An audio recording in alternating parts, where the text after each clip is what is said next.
podcast, and I'm your host, James Roberts. I'm a two-time Paralympian, online training and nutrition coach, and owner of James Robert Fitness. You can find more of my content by going to my website, fitamputee.co.uk. But before we get started with today's show, first off, let me take this opportunity to welcome back the regular listeners.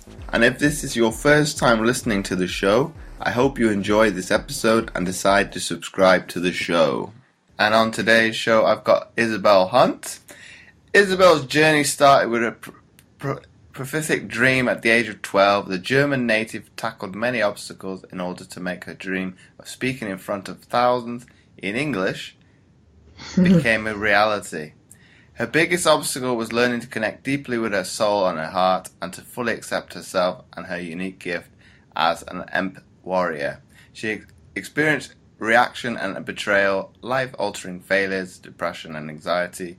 Isabel's life is a beautiful reflection of how anyone can create a deep spiritual connection with themselves. By discovering and owning your unique superpower, you are able to powerfully step into your mission. So welcome onto the show, Isabel. Thank you so much for having me. You did pick the long one, the long version. So before we delve into today's episode, obviously people might be wondering, and I am in particular, what is an empath warrior to start off with? What is an empath? Okay, so an empath is someone whose mirror neurons are more developed than what it usually is. Like, we can learn being empathy. Okay. However, being an empath, being empathic, so there's a difference between empathy or being empathetic and empathic. Often those people have a very how would I describe it? Like a very intense connection with people. We don't just feel with people, it's almost like we become them. Everything they feel, we start to feel. So a lot of times empaths get overwhelmed very easily, frustrated. Often they withdraw from everything. They suffer often from anxiety and panic attacks because their nervous system is overstimulated and overloaded. So their body is literally like, oh, we need to stop here, otherwise we're going to do damage to the whole system. And usually empaths are the introverts. There's a difference between the empath and the empath-warrior. So people who are only very highly sensitive, they are usually the ones who work in the background. They're okay with just being the backbone of things, and reflecting back to other people what they see, or keeping, like, my husband is an empath and he keeps me grounded. He's like, whoop, I need to push you and pull you back a little bit. Let's calm down. Where I need my time in my introvert box to rejuvenate and just to get out of my head, but at the same time I have this extrovert inside of me, otherwise I wouldn't be able to talk in front of thousands of people, but I have this extrovert side of me, the warrior. Like, there's this really deep passion and this message inside of me that I know I need to do bigger things using the gift that I have as an empath. So that's where I created and coined that term empath-warrior, because I saw that more and more people that I worked with on an individual basis had both the introvert and the extrovert, and they were trying to balance both, and they couldn't, and they didn't know what was going on. It's really hard when you're out there and suddenly you get totally overwhelmed and you just withdraw, and I'm like, what's wrong with me? And like, there's really nothing wrong with you. We just have to figure out and help you understand the empathic side of you and the warrior side of you so you can be more effective and have a bigger impact. That's quite interesting.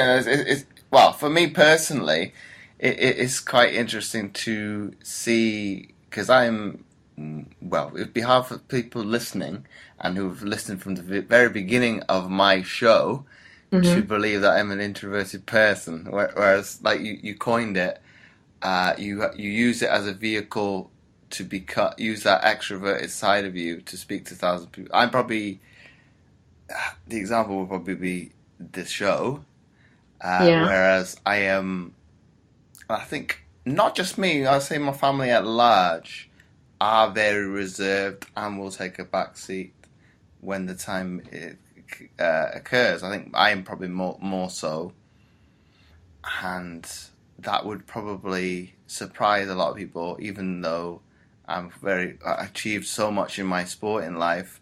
That's probably Right. where I excelled, and that's probably me being the coin you turn the term you coined, sorry, of being a warrior. That's maybe where I can get my bravado over to a certain extent, and be that masculine figure in that sporting world. Yeah. But I am not. I'm not in all essences. I'm not that kind of person anyway. I'm quite humble. I'm quite reserved anyway. It's not helped me growing up, because you've been probably that shy, reserved person. You're quite held back and standoffish. It Well, doesn't especially get. in sports, I would think, because then usually those kind of people are not too competitive. Like, you need to have some kind of extroversion inside of you to be competitive. I mean, I saw that you are a Paralympic Olympian, right? So you have to be really like set, and you have to have a mission to do that. Otherwise, you don't do that. Like, it takes a lot to get to that point. So there must be something inside of you that drives you, and it has a little bit of that competition inside of you, where you just want to be out there. Otherwise, I don't think, if you would be fully an introvert, you wouldn't have gotten into it. I don't know. Well, it's probably a You may generalization. have just been the trainer. I think. Oh no, but that's a difficult one entirely, because it takes a special person to be able to go from being a highly successful athlete to become a good coach. I think I've done my coaching certificates in some sports, Mhm. but would I fully submerse myself into it completely when I stop playing? Probably not, because I can't do it, because it's very frustrating when you can see things happen on the fly, and you try and repeat it to somebody else. Well, have you seen this? And they don't see it. It's quite frustrating. It's like, well, why can't you see it? I think Well, maybe that's I, pretty much like the work I do on a daily basis, on a personal internal level. Like, why can't you see what I see about you is possible? Just look at it. And people are like, I can't see it. I was like, but I can. Just open your eyes. And I, yeah, sometimes it can get frustrating in, I yeah, think similar I think ways. I think I have become more empathetic, maybe more so from the fitness perspective, because and it took me a long time to be able to do it, but I think my family wanted me to go into personal training straight off the bat of once I retired from sport, and I was very reluctant to, because I was, and I'll say a kind of a fixated mindset in terms of, well, the words that come to mind would be, well, I was able to do it. I've got a disability. Why can't you do it? Whereas I think on reflection now, and since I've become trained, I don't. Hmm. To a certain extent, I might do, because that's the way the person is hardwired. They want to be pushed in those kind of spheres. Whereas in most cases, that's not going to be the case, because well, you could call some of the people that wanted to push themselves that hard in sport are kind of psychotic to a certain extent, Yeah. because why would you want to put your body through that much pain and suffering to realize, like, oh, okay, it's not for everybody. I know that, but for the general public, I think it took that realization of knowing everybody isn't the same, and looking at that, you apply a training program to suit the person, not fix not put the person to how you kind of think and want to operate. So it took a while for me to get that along kind of in my brain, and whereas now I'll probably flip between the two and the language that I used. Maybe some people need it sometimes, because it's to kick up this. They're probably being too hard. I'm probably the other side of the coin. They're being too harsh on themselves at Hmm. times, and you got to say, well, you need to look at the bigger picture, and look at, well, maybe look on deeper than actual what I think society coins the term. You want the expectations, the expectation. You want the quick fix. You want to be socially acceptable to the wider world. Whereas thinking, well, you harpen back to, well, people like Marilyn Monroe. Yeah. To a certain extent, that is socially unacceptable. Well, to most nowadays, whereas back then, that was what was beautiful. So I think being able to give the people the knowledge and the tools nowadays to be able to look at their whys, actually why you want to achieve your goal, and be more, how would I put it, acceptant of oneself as opposed to kind of looking for that, well, that's not an empathy, but that satisfaction from the outside world, having the, getting that satisfaction that other people think you look good, that you have made a change. It's like, well, I think maybe that's easy for me because I've been grounded from the get-go. I don't care. I think maybe the only time I can think on reflection is maybe my teens, where that was I was kind of. I know my experience, especially with younger people now, you see it more and more that they're more open to individuality. They want to express more of who they are instead of conforming to society and the expectations of society. That's what I love about the younger generation. That's why I love working with them in general. For one, they resonate with my message more. For some reason, we see an heightened sense of consciousness and sensitivity towards community within younger generations. I know there's so much that people say about millennials, blah, blah, blah. I hear it. They're lazy, they're entitled, and I do not agree with it. There often are people that just grow up, they can't get out of their head. But in general, the people that I talk to, the people that I work with, it's incredible how they want to embrace their individuality, how within that passion and within that understanding for who they are, they still want to have that bigger impact. And serving, the word serve, has a much different meaning to them than what older generations would associate with it. And I think that is the beauty of the younger generations. And I don't think it's different in sports.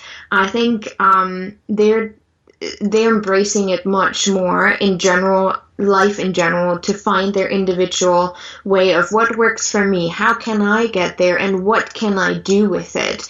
I see more athletes, and honestly, I'm not a sports person, so I'm not too much into it.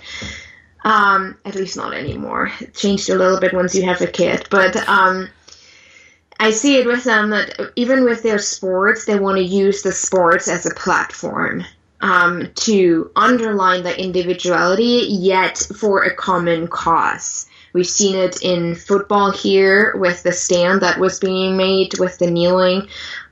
You see it, I don't know if you know Tim Tebow, maybe.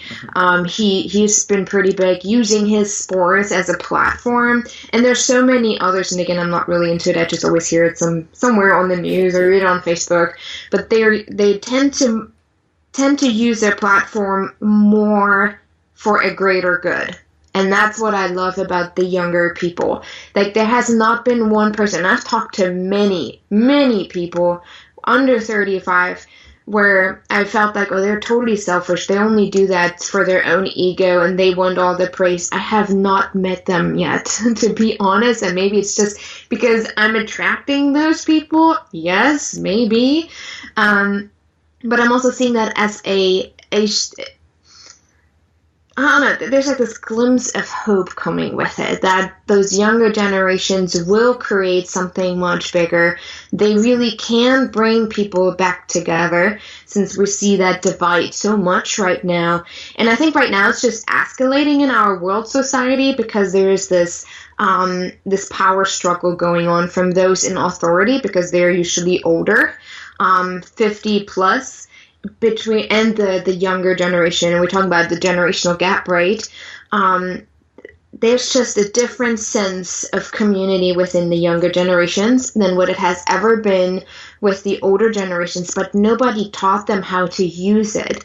So they see what is being taught to them, they see what is going on, but it doesn't feel right. There's a war going on inside of them of what they feel, what they know they are capable of, and what they see on the outside and the opportunities that's been given. Like, you see it with the school system here. They're so focused on competition within the school system that it actually takes away the community for what the sports has been created in the first place.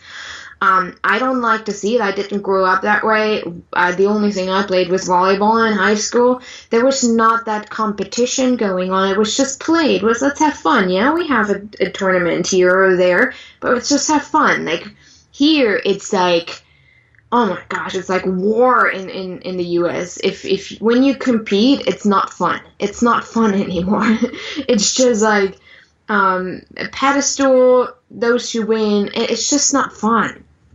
And it's almost like the younger generations are rebelling against that. They want to create something that's bigger. You see it within younger athletes here, especially within football and baseball and basketball, that they bring in someone who is maybe not qualified for the team, someone who just has a disability maybe and just wants to be part of something. They invite them in, and that's becoming more and more of the norm, and you see how they start to care more for each other.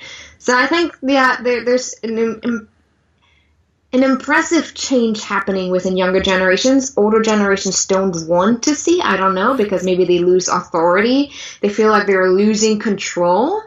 So I think even training those people on the individuality within sports is probably going to be more fun over the next years, because they're embracing it more, yet with a bigger purpose. I don't know if you see it similar, but that's just my experience. I think, Isabel, you bring up a good point in terms of the individuality, because I think in terms of, and it's not an argument I've heard, it's very much, and I'll take some of the blame as well in terms of saying that the millennials are quite lazy. I think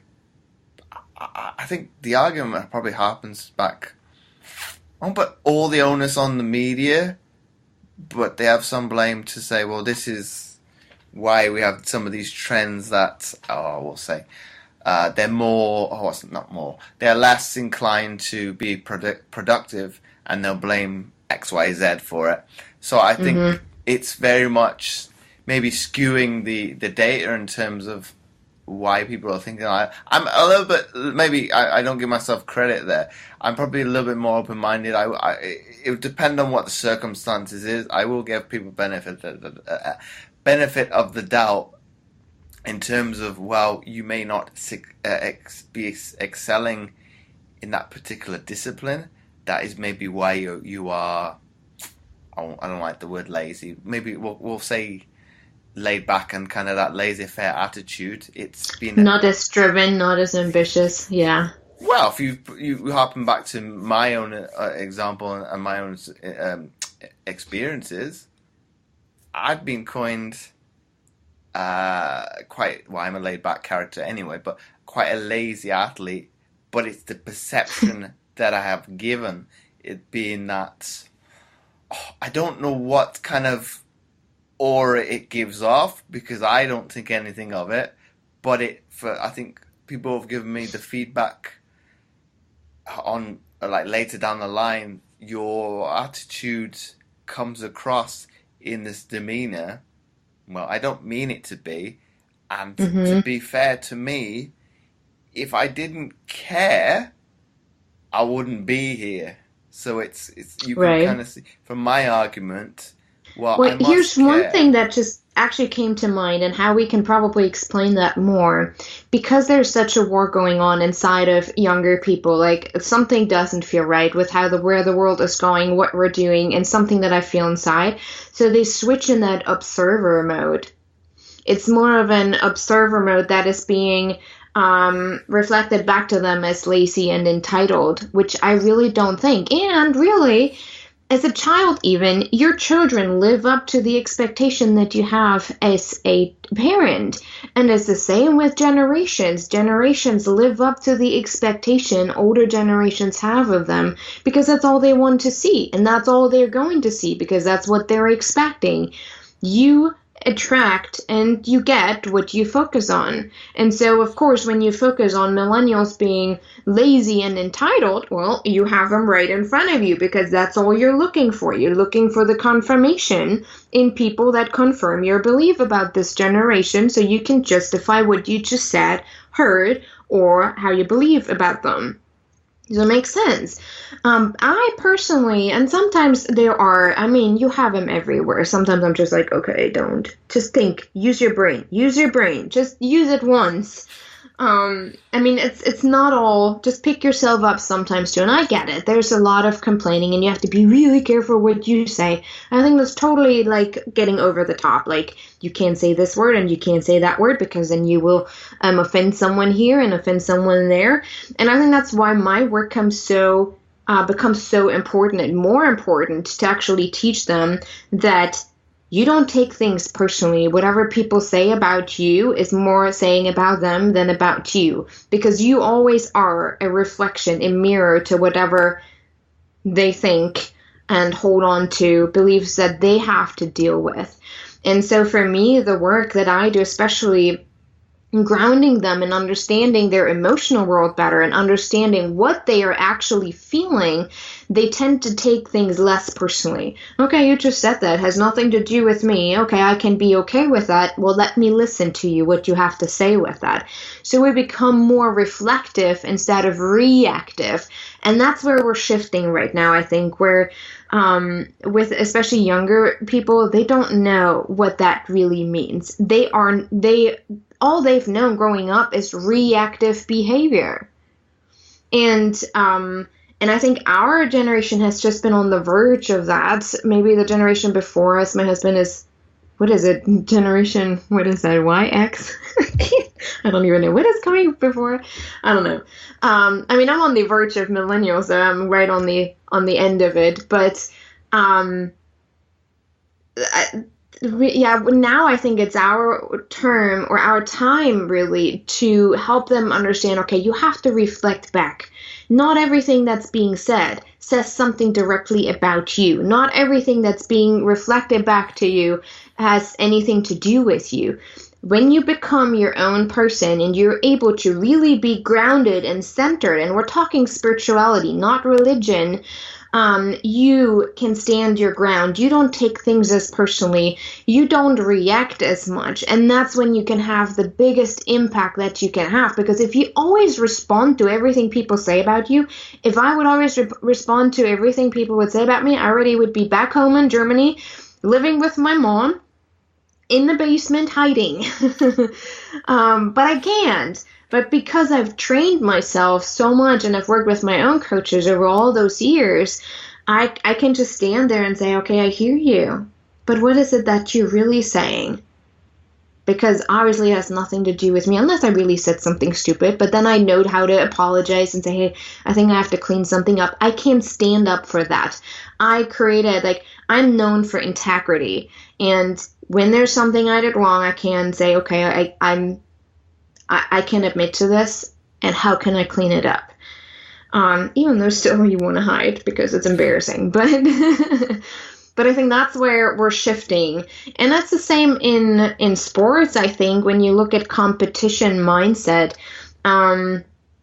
Often what I've seen with especially high school students, that they feel offended when someone else wins. They take it personally when someone else wins. And I think that is a wrong way sports was created for. It doesn't represent what sports was created for, because really sports was in general created, or is created, to bring people together, to have fun, to there's so many kids that would probably end up in front of the TV if they wouldn't have those outside the home sports activities. It's helping them get out to socialize. And often we forget the actual meaning of why sports were created. And we take it personally when other people win. And you see, like, I don't know if that's just an American thing, and I hope I don't offend anyone with that. But when I first came to the US, it was so difficult for me to even go to sports events. Oh, if you see the moms of those kids, they go crazy. Like, they're little 4, 5, 6-year-olds. They're supposed to act like they're 10, 11, 12, 13, 16, 18, and they're sitting there and they're pushing them and they have to do this and they have to participate in that. And I'm just sitting there like, can they have fun? Can they just be with each other? Can they just create a sense of community instead of always having to compete with each other, taking it personally? Maybe you're not the best mom. Maybe you, I don't know, even the parents take it personally when their kid doesn't win. And I think that takes away the joy when it comes to sports. And again, that goes back to reflecting versus reacting. But that argument there, Isabel, there's loads of things wrong with it because it happens back to an essence of the be it not in all cases, not always going to be the mother, it could be the father as well. They're trying to live their life through the child because they weren't able to realize their goal. That'd be one. Yeah. I think the good argument you brought up in terms of in the US, and I think this is going worldwide now. If we look more, say, for obviously European football now, more so in Europe. Yeah. It's very much like a factory. If you can get the individual as young as possible in through, I will use Manchester United as the example. If we can get them at 4, I think that's the most extreme case that I've heard about, through the door into the academy, because he's good at that age. We've done our job. Whereas thinking, okay. And I've spoken at length with, I think, in 2 or 3 episodes of my show about this. Well, how many are going to actually get from the age of 4 to playing in the first team? And if we kind of use, and I think the statistics were even worse in the US, how many get from, we'll say, middle school and high school in a specific sport, make it to the professional level? I think it was, how many zeros? I think it's well under 1% in the US. You're thinking, you're being too harsh on your child. Okay, yes, because it is kind of that systematic factory environment where you're trying to get from the bottom of the pyramid to the top, you've got to be that much, it's not even driven, be that much inclined to being driven into a specific sport at a younger age to be able to succeed. You're losing the what word would I use? The enjoyment factor of being able to do a multitude of sports at we'll say at elementary level, primary level.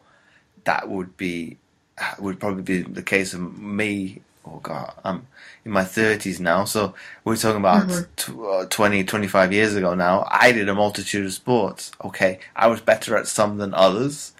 What I actually succeeded in at elite level, bar swimming, is nothing that I did when I was in my preteens and in early life.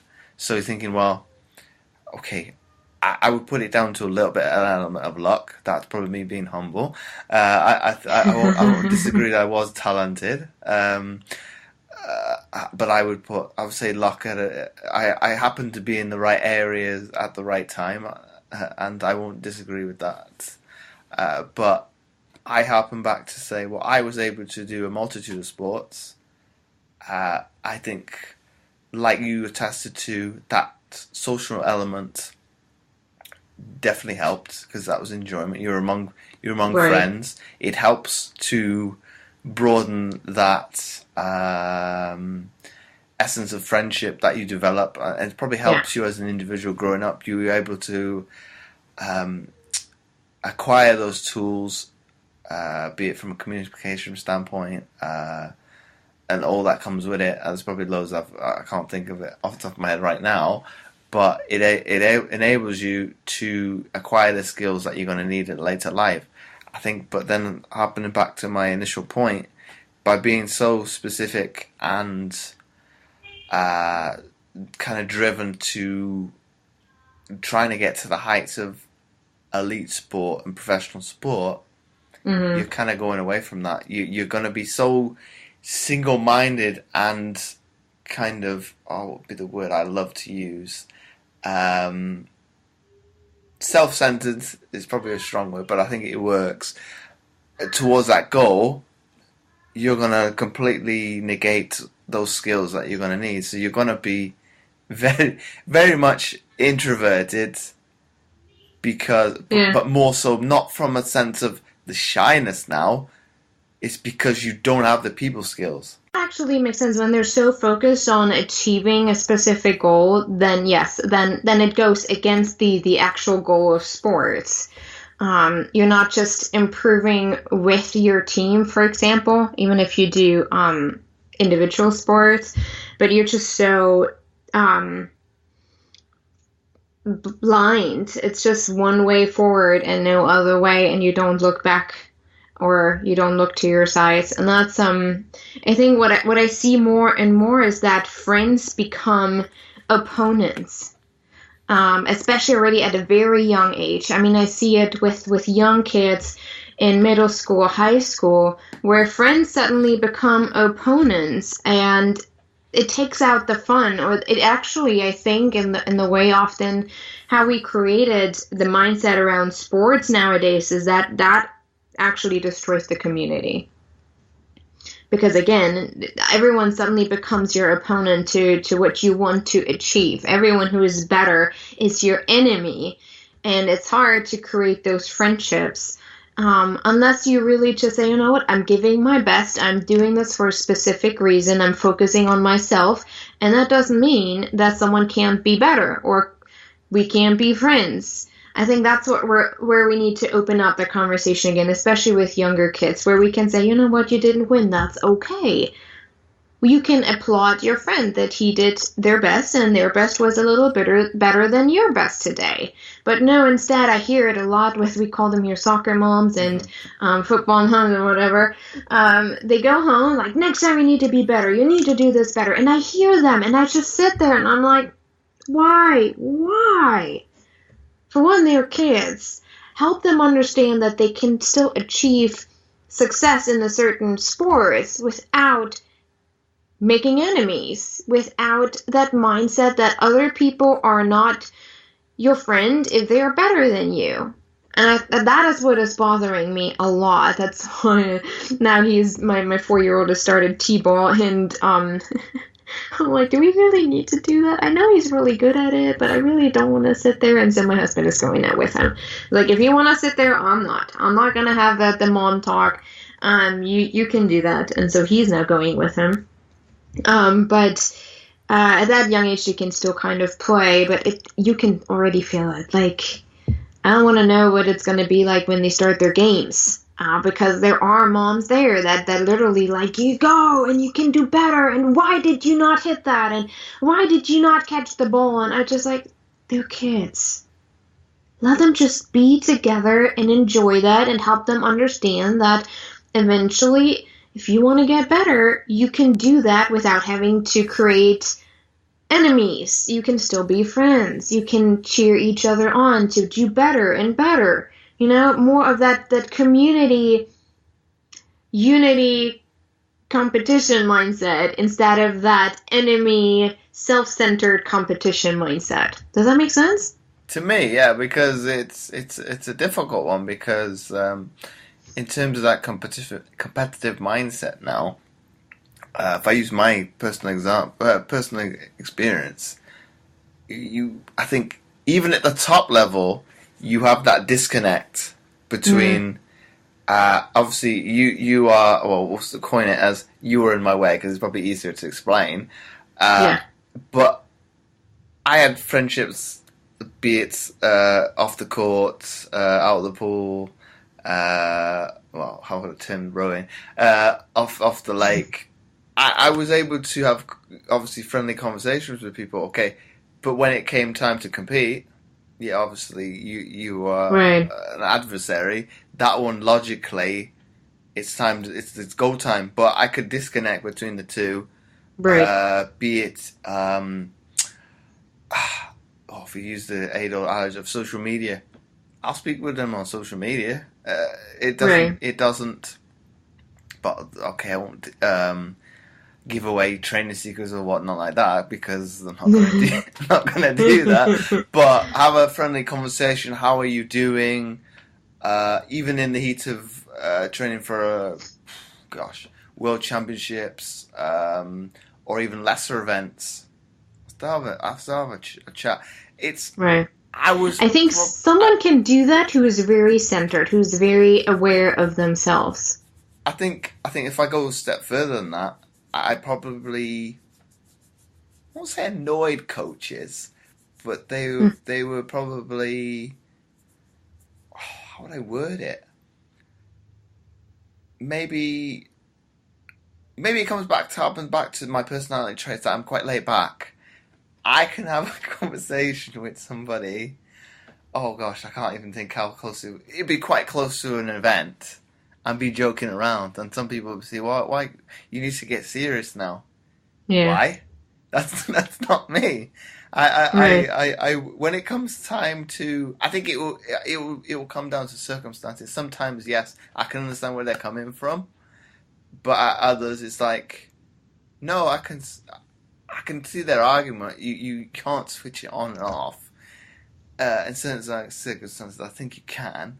I think it comes down to the individual, and you've got to treat the person as an individual, as opposed to maybe more so in a team environment, lumping them all together. Oh, you all need to prepare like this.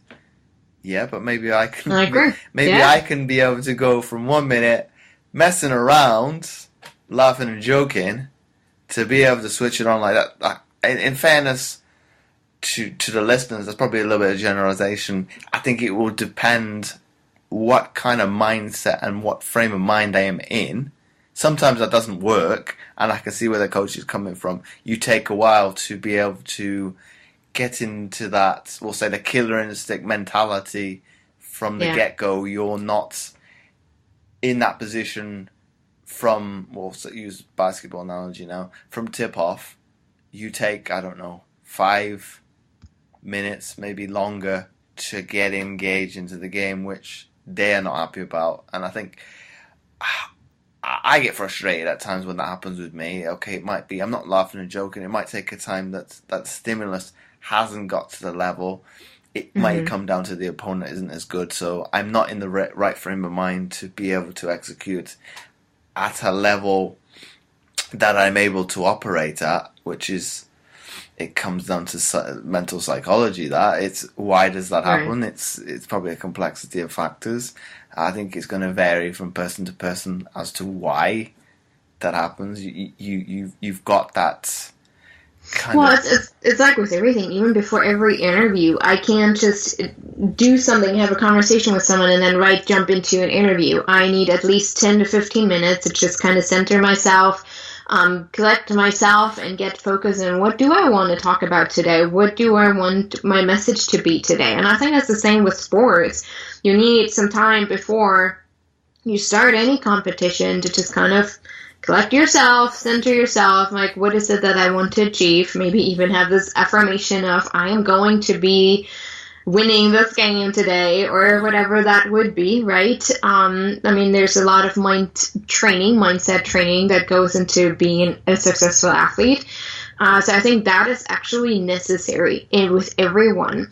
But it doesn't mean that you automatically, in that moment, you turn friends into enemies. You still have this connection, but it stays with you, It's more the individual. It's more about you than about the collective. Like, what I'm seeing is, especially when I watch people around here, I can't just say from my own experience, that suddenly people turn from friends to enemies when the game shifts.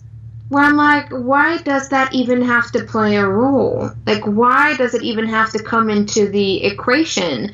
Why can't they just switch and do the best that they can within what they want to do, instead of pushing it on everyone else? I don't know if I explain that the right way, but it's literally, you can still be friends and still get into that serious mode, preparing yourself mentally, emotionally to be and to focus on your goal. You want to win this game. But that doesn't have to involve your opponent and turning them into enemies just because it's a game. And that's what I see a lot, where suddenly kids on the playfield start to punch each other because someone did something that was not according to the rules, whatever, and once they get off the field, they are big friends. They're the closest friends you could ever find. That is what I don't get. You can, like, when you really want to be successful in anything, it's that focus on you and understand what you want to accomplish without having to push what you want to accomplish on other people and turning them into positions and roles just for you to feel comfortable to reach your goal. It's easier to reach a goal when you turn someone into your enemy in that moment than when you see them as your friend. But that's an individual thing. Like, that just means that you are not standing within your own place. That means that you're giving your power away to those around you, that you're making your success dependent on those around you. Well, that's, you could coin that a different way. That's very much, what is a psychological term? It's a kind of egotistical motivation because you're using an outside. But then, if I use myself as the example, how old would I have been? I think as a teenager I did that a lot, but I was more, we'll call it more satisfied with winning that way, as opposed to beating my best times. Whereas as I progressed through the ranks, okay, it's two flips of a coin. I think at the very top, you're not going to be able to beat your time every single time. That's not possible. However, on the flip side of that, progressing through, if you're only beating your peers of a similar standard, we're not going to progress. You need to be able to motivate yourself. Okay, there's going to be occasions that's very difficult to do. Okay, this time of the year, as we're recording, if an athlete ever said that to me, that's total garbage because, but are you telling me there's snow today? Where I'm living, there is no excuse. Okay, it could start raining tomorrow, but that is not a detrimental factor to be able to go out and train. The weather is warmer than it was a couple of months ago in the winter time, so you've got that element. If your sport is more so an outside sport now, you can kind of mix it up from a training perspective. You don't have to solely do training indoors. You can mix it up. You've got the environment to be able to stimulate you to be able to want to train, first of all, but then wanted to succeed, to better yourself from results. See, that's an individual choice. You choose to continue no matter what your circumstances are, and I think that's what brings success. You choose for yourself according to the goal that you set without making it dependent on your circumstances. And your circumstances could include environment, could include other people, it could include supplement availability, whatever that could be, Your success does not depend on your circumstances. Your success depends on the choices that you make in that moment. And that could look like, I choose to still run even though it's freaking cold outside, or I choose not to. But that is your responsibility. You can't blame it on the weather. So with any sport, your success does not depend on other people. Your success depends on you and what you choose in that moment. It's the same with if you want to be successful an entrepreneur. It's the same with if you want to be successful in a certain area of studying or as an athlete. If you make your success dependent on other circumstances, on your circumstances around you, you will always have this victim mentality. You will always find excuses why you can't be better, why it is someone else's fault that you didn't reach your goal. Like in a team setting, they weren't prepared, so I couldn't be better. Or they didn't do their work, or they didn't feel good, so I couldn't be better. But it is something about understanding your worth, understanding your value, and that what you accomplish, even in a team setting, does not depend on other people. And it's more of an emotional understanding. It's almost like, sure, maybe the whole team didn't win in that moment, but you still can be certain that you gave your best, that you did what you needed to do in that moment, and yet that you chose towards your goal. And that could be that you chose helping a teammate, which threw you back in the whole ranking, But it is a choice, and we can be really, it really can be a place of power. And I think that's what we're missing. I think nowadays, nobody's really teaching them to have individual responsibility for how you want to experience that. I always say, life doesn't depend on what you do. It depends on how you feel while doing it. And that is what keeps motivating you. If you choose to still feel powerful in a situation that could totally run you over, it will move you forward. If you choose to feel motivated, if you choose to feel joy, you're more likely to move forward than if you depend what you feel on what you do. And I think that's really what I want to get out to people with my work, and especially younger generations, to help them understand, you know what? If you can stand within your own place and your own power and really acknowledge who you are, your worth, your value, and what you feel, taking responsibility for where you want to get, you don't take things personally from other people that may not agree with what you do.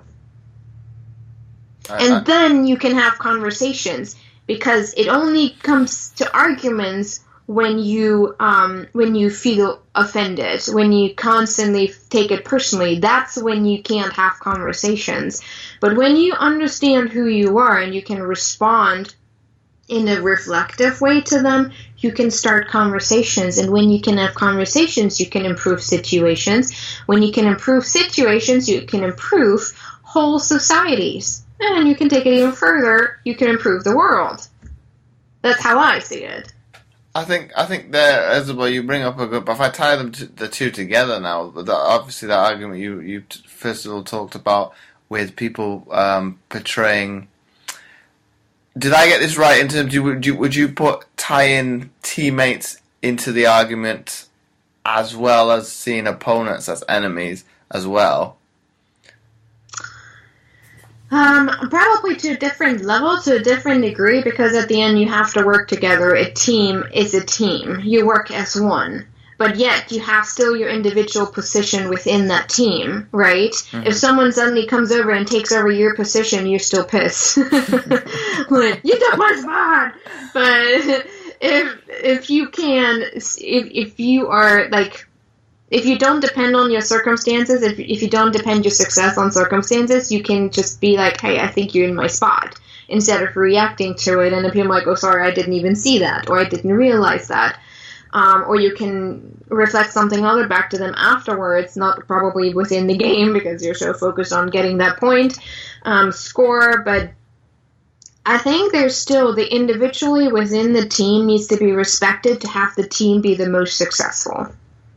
But I think if we go a step further than that and kind of get to my point now, I think if you have that kind of mindset, whereas you perceive everybody as an enemy, and then obviously like what we talked about further with in terms of the communication, it's quite a destructive environment, because if we become so focused on the winning and losing, and you blame another, well, we'll use the team as the example, the team environment, and blame others as to why you lost. Okay, now you've made it so you can't operate as a team, because it's very toxic environment. Very toxic environment, and it's you kind of the blinds come down on every individual, because like, okay, well, you're blaming me, I'm blaming you. Yeah. I think definitely if you're on the other side of that, it's very nice to see in a team environment. Okay, you are now being destructive to yourself. This is easy because I could see it. But I think in terms of to kind of wrap up my argument there, it's bad, because it's kind of come back to what we initially talked about in terms of that social environment. Well, one, I think we didn't bring up in terms of, it's bad enough at a later age being able to create those social connections. Yes. And then adding toxicity to it, you're making it you worse. can only see where they're going to go as an adult. It's really hard for them to take responsibility for themselves and do so within a social environment. That's why we have this blame society going on. It's everyone else's fault but mine, because we have never been taught what it means to not see everyone as the enemy. Not everyone is responsible for how you feel. Even if someone is mean with you, like says something that's really hurtful, you can still choose. You still have a choice to let that affect you or not. And that is missing. I think that goes through pretty much every area in our life. I think that's what we need to relearn as a society, that what we feel does not depend on other people. We can choose powerfully, and sometimes there are stories in between, and sometimes there are trapped emotions that come up, like all those things that I teach on too, but that would take too long now. But there's things in the way, but you can choose to work through that. You can choose powerfully to say, okay, I'm taking responsibility. There's something that came up for me, some trigger. I need someone to talk with about that. Or I want to work through this, or I need to let go of it, That is the place of responsibility, and that, I think, is what we're missing in a lot of our society, also within younger generations, because they don't know what that looks like to take responsibility. Because if you even look at politics, people that are older, you don't see very many young people in politics in higher positions. They keep blaming each other. It's that country's fault, and it's that country's fault, and it's that person's fault, and there's no personal responsibility that's being taken, and that's all they see, and so they struggle with that. They want to be together. They want to have that community, but at the same time, they grew up in an environment that blames. And so, of course, that's all they know, and that's what I'm trying to break through with the work that I do. And there's so many of my colleagues that do similar work where I'm like, we need to teach younger children, again, to take personal responsibility for how they want to feel and how they let other people make them feel, if it's in a competitive environment or if it's just in a normal environment like school or at home. Is it with your siblings? That there is conflict sometimes going on, that's clear, because they're still growing. They have their cognitive behavior that still needs to be developed. They need to understand their body. They need to understand their emotional world. There's so much growth. But again, if adults react always to it, then it just makes it worse instead of just reflecting things back to them.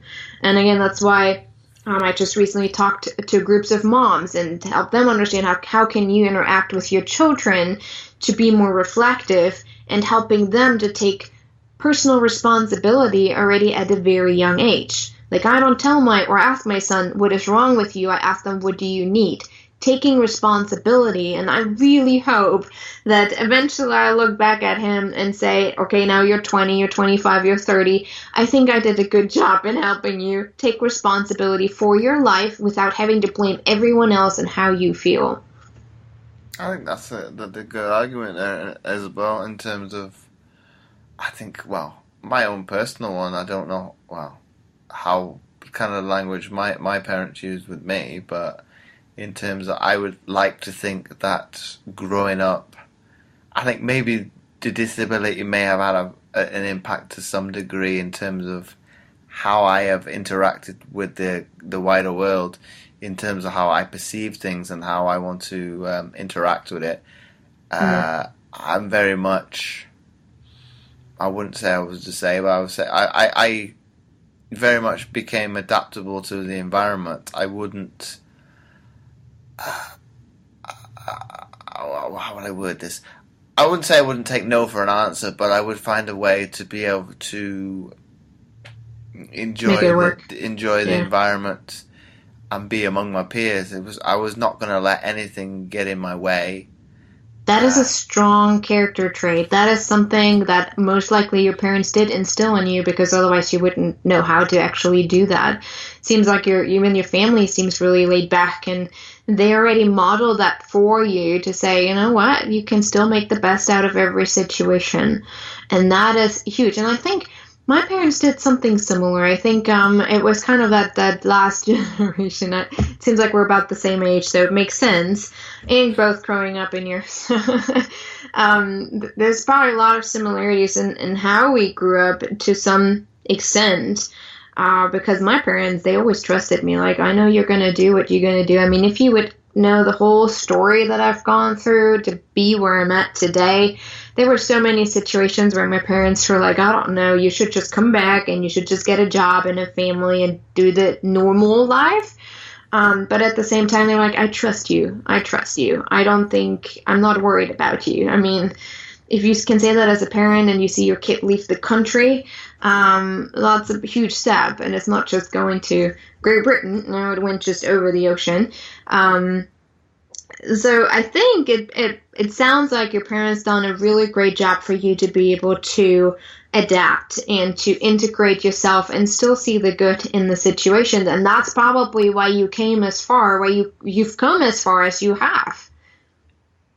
Well, I think maybe because I've come to the realization, maybe I struggled with it as a teen a little bit, but there's nothing I can do about the circumstances I've been given.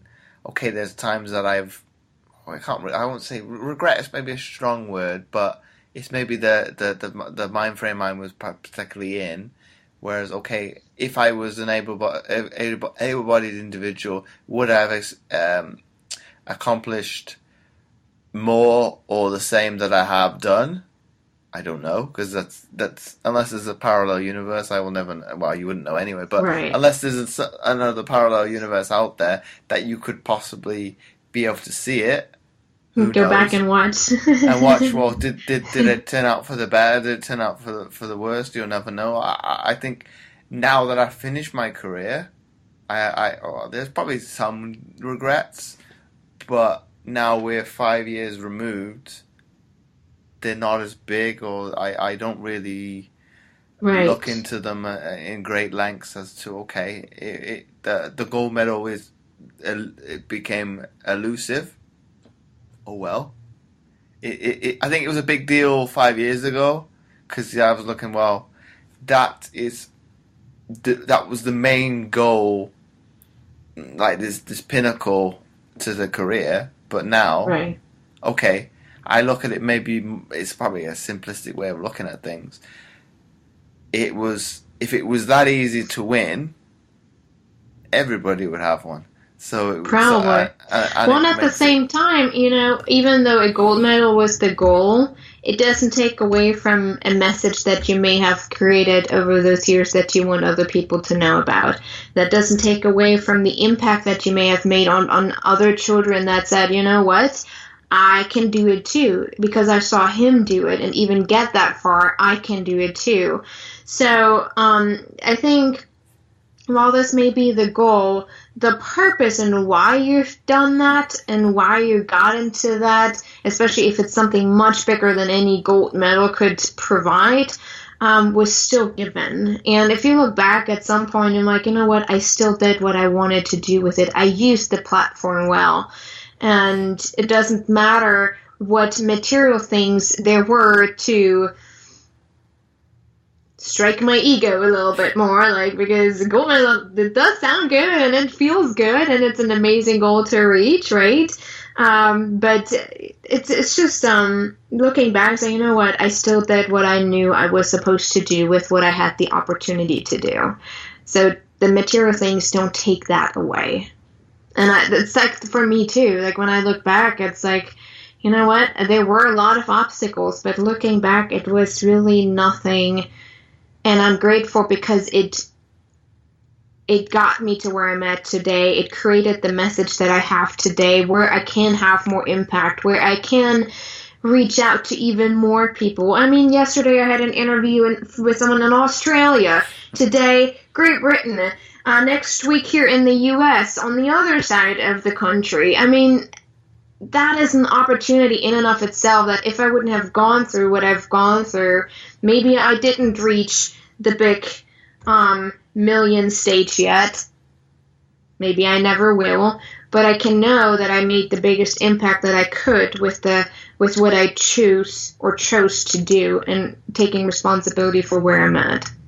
I think both examples, Isabel, are probably a good. Oh God, how would I word this now? A kind of a good overall, not reflection, but an overall synopsis as to why you should reflect on the grander scheme of things, as opposed to being very much proactive to an environment, because it's too late then in most cases. If you're reacting to something, you've missed it. But then if you reflect, some might argue it's very similar. Well, reflection in all essences is kind of a three-pronged attack. You do it before, during to some extent, and then at the end, so you can be ever-changing, how do I word this? Ever-changing your mindset as how you perceive something at different stages. You might perceive it one way at the beginning, you've reflected upon it, changed it, you reflect upon it differently, and at the end, and that could be throughout a day. Well, here's one thing, I think that's a pretty good end to it. What I always say is, if you can't get where you want to go emotionally, if you can't get the emotional attachment to where you want to go, you will never get there physically. And that's why the reflection part is always so important. Why do you do the things that you do? What do you want to use what you have for a greater good? Everything you do in the light of a greater good will make you better. Everything you do in the light of selfishness and self-centeredness will destroy you. And I think you may have answered my final question anyway, but I'll ask it. I'll pose it to you anyway. If we had to summarize this episode into one sentence for people to take away, what would that be? In one sentence, oh my gosh. I would say that we have to teach how to reflect appropriately, to not respond to every circumstance that is happening to us, and take responsibility for where we want to go and how we want to experience life within the service of a greater good. I think that's a great way to end the show as well. So once again, thanks for coming on the Mindset Game podcast. I loved it. That was actually a total different conversation than what I usually have, so it's awesome. Thank you so much for the opportunity. The pleasure has been all mine. And before I forget, I would really appreciate it if you would be so kind as to leave a short written review, as it helps to get the podcast more notoriety, and it would be more visible in future to others, and thus helping more people, which my guests and I are all about. Once again, thanks for listening, and I'll catch you next time for another episode of the Mindset Game podcast.